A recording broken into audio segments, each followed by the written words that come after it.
In this video we're going to look at trigonometric identities. This can be tricky, or at least I would have always found it tricky, but at the same time it doesn't really come up as a big question, or I suppose they don't give many marks for it in the Leaving Cert. So while you could spend a lot of time at it, they tend not to give you too many marks for it in the exam. So what I would say is it's not as important as a lot of the other chapters, okay, but we'll still go over it.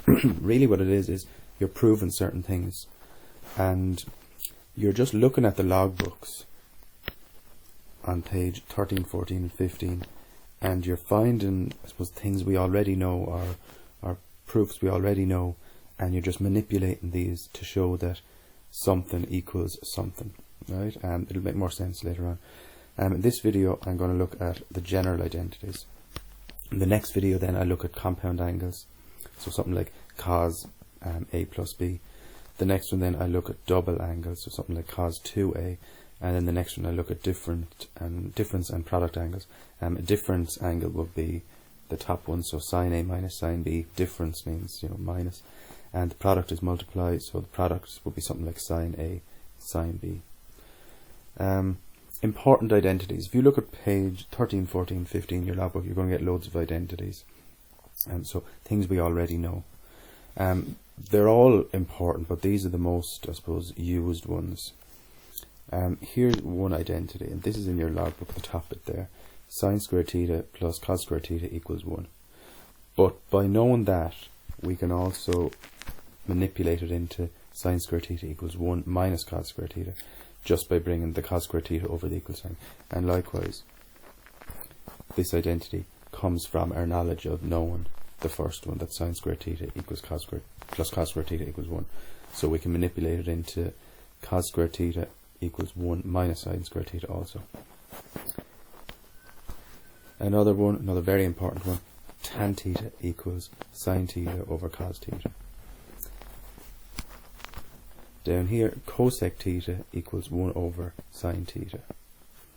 Cosec is just basically the inverse of sine. So cosec theta equals 1 over sin squared theta.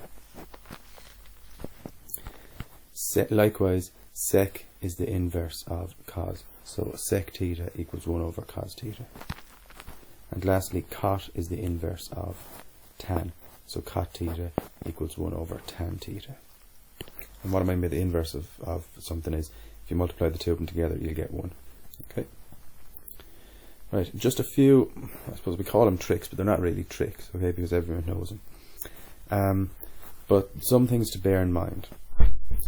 When you get one of these identities to prove, change everything where we can to sine and cos. So if you see a tan theta or a tan A, change it to a sine theta over cos theta, or in the case of A sine A over cos A. Okay, so also if you see a cot, we'll change it to a 1 over tan. Okay, so change these things.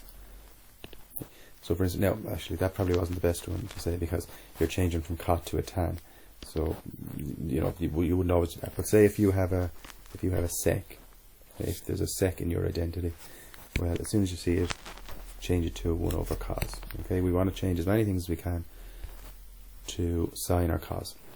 And the second one, say if you have 2 terms on the left hand side and 1 term on the right hand side, well, you'll be looking for a common denominator on the left hand side. Okay, because you're going to try to simplify that left hand side. That'll make more sense when I go through this first question. Okay? I have 3 questions to go through, and these are important enough. Okay? As in, these are the main type of questions you'll get here. Right, so it says prove that sec A equals minus tan A multiplied by sine A equals cos A. Right, so, and we use theta, but in this case it's A, okay, but there's no difference. Right, anywhere we see sec or tan or whatever, we're going to try change it all to sine and cos. Over here then, if I change something, I'll show you the rule I used, or the identity I used in the logbook to change that. So we have sec A here. I want to change that.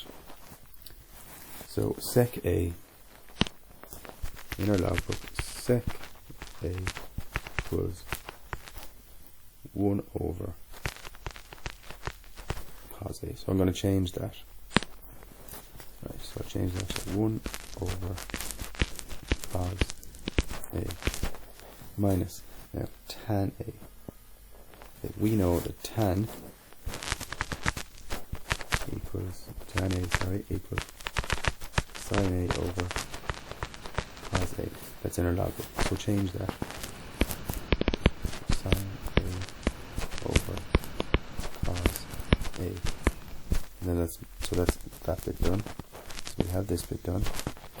And now we have our sin A over here. So that's tan A is being multiplied by sin A. So therefore this, all of this will be multiplied by sin A. And we're going to see if that is equal to cos A, or at least we're going to prove cos A. Alright, so we want to simplify this side, and by doing so we want to make it look like this. So at the end, our end goal is to have cos A equals cos A. Right, so what we're going to do is we're going to multiply this together.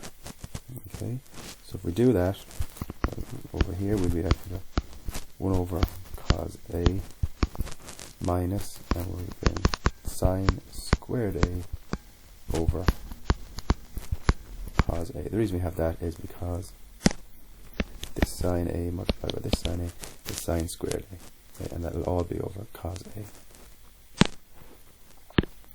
We already have a common denominator. Remember I said to you already, if we have two terms, we try to find a common denominator. We actually already have one, cos A and cos A. Okay. So we put it all over that common denominator. Cos A times 1 minus sine squared A. And that equals cos A. Now, if we look at the top here, the 1 minus sine squared A, okay, we know that, looking up here, the top one, we know that sine squared theta plus cos squared theta equals 1. By knowing that, we also know this, that cos squared theta equals 1 minus sine squared theta. And look down here, we have a 1 minus sine squared theta. So I can replace that with cos of A. So we will do that. We will say cos of A, cos squared of A equals cos of A. Okay, I'll just show you how I did that. So over here I have sine squared theta plus cos squared theta equals 1, or cos squared theta plus sine squared theta equals 1. If we keep the cos squared theta here and bring the sine squared theta over, we have 1 minus sine squared theta. And that's what I had on the top, and I replaced it with this. So I have a cos squared theta on the top, I have a cos squared A on the top, I have a cos A on the bottom.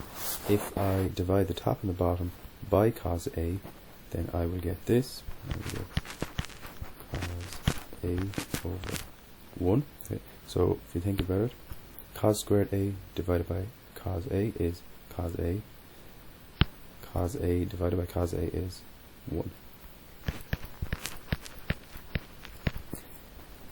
So cos A over 1 equals cos A. So obviously then cos A must equal cos A. So we've proven it. Okay. So if we just look back over that, you'll see that I followed my rules. I changed any of the tans, any of the secs to causes and sines. I looked for a common denominator. I actually already had one. And then I just used my knowledge of the logbook, or I looked at the logbook, and just by knowing this, I could manipulate the identity to, in the end, simplifying it to this. Alright, example 2 then. We're going to prove that tan theta multiplied by root 1 minus sine squared theta equals sine theta. So again, the first thing we will do is we will start changing everything to sines and causes. So tan theta will be the same as sine theta over cos theta. And then we multiply that by,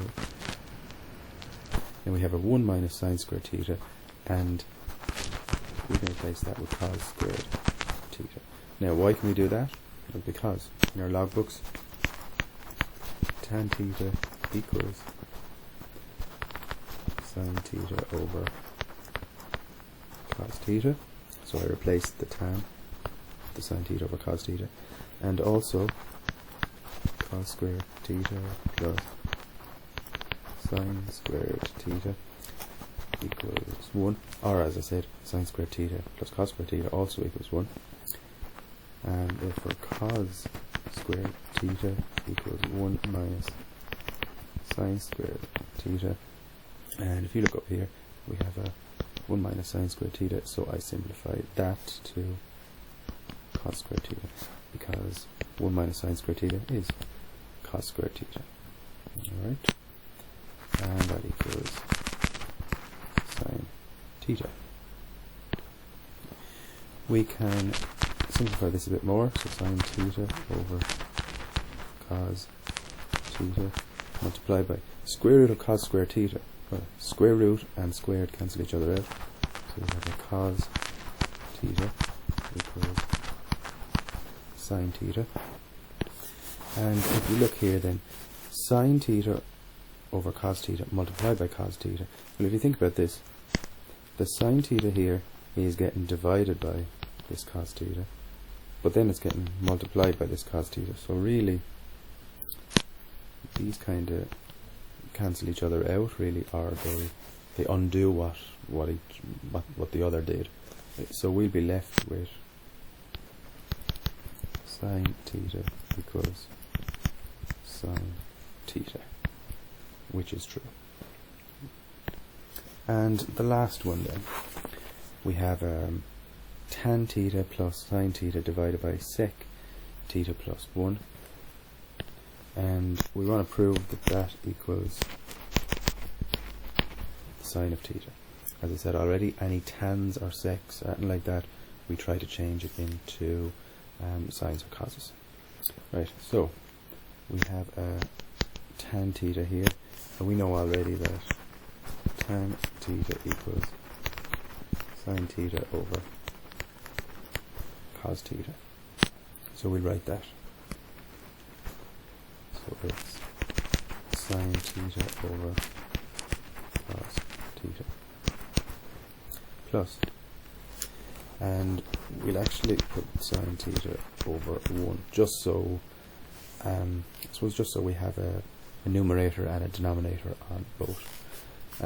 Okay, so what's that dealt with? Sec theta then. Well, we know that sec theta equals 1 over cos theta. So we change that sec theta into 1 over cos theta. And we have then plus 1. And we can try and make that equal sine theta. So let's see if we can.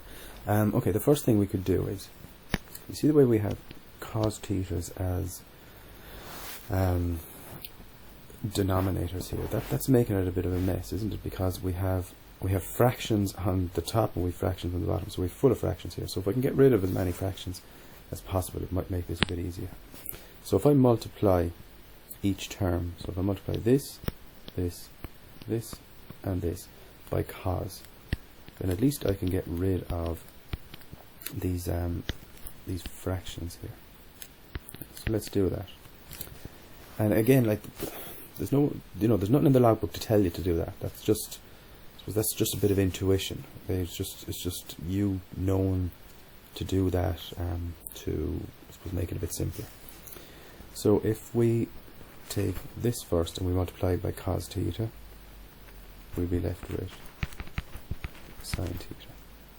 And if we take this one, so the first one I did was this, so sine theta over cos theta, and I multiplied that by cos theta, and I got this.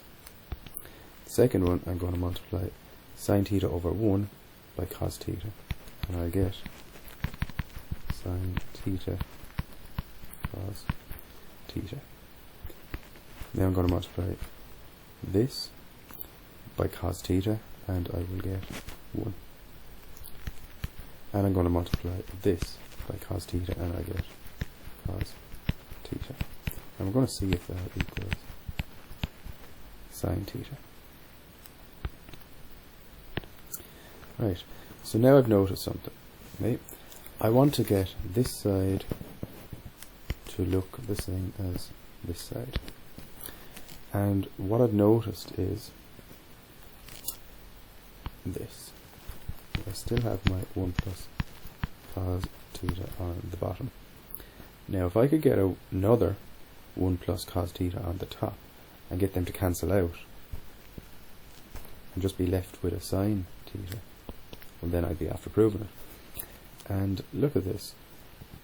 So here we have a sine theta. So I'm going to say here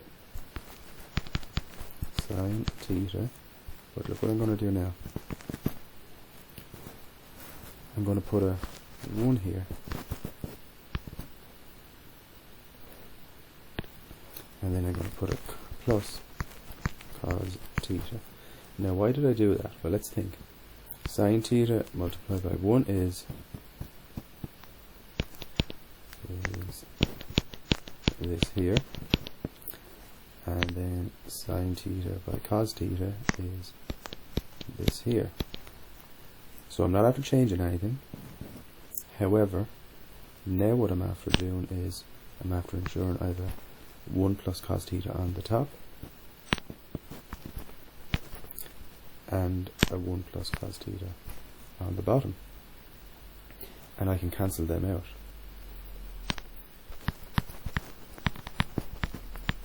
So watch. I can cancel this, I can cancel this.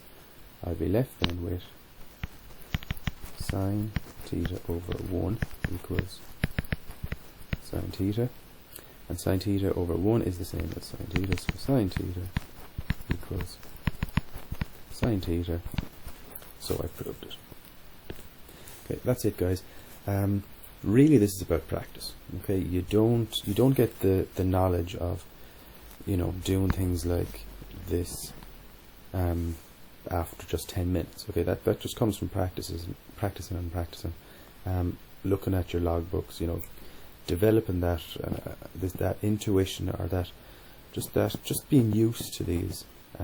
You get very used to it. Okay, but again, don't, you know, it's a topic you could spend days and weeks at, but again, they don't really give that many marks for it in the Leaving Cert.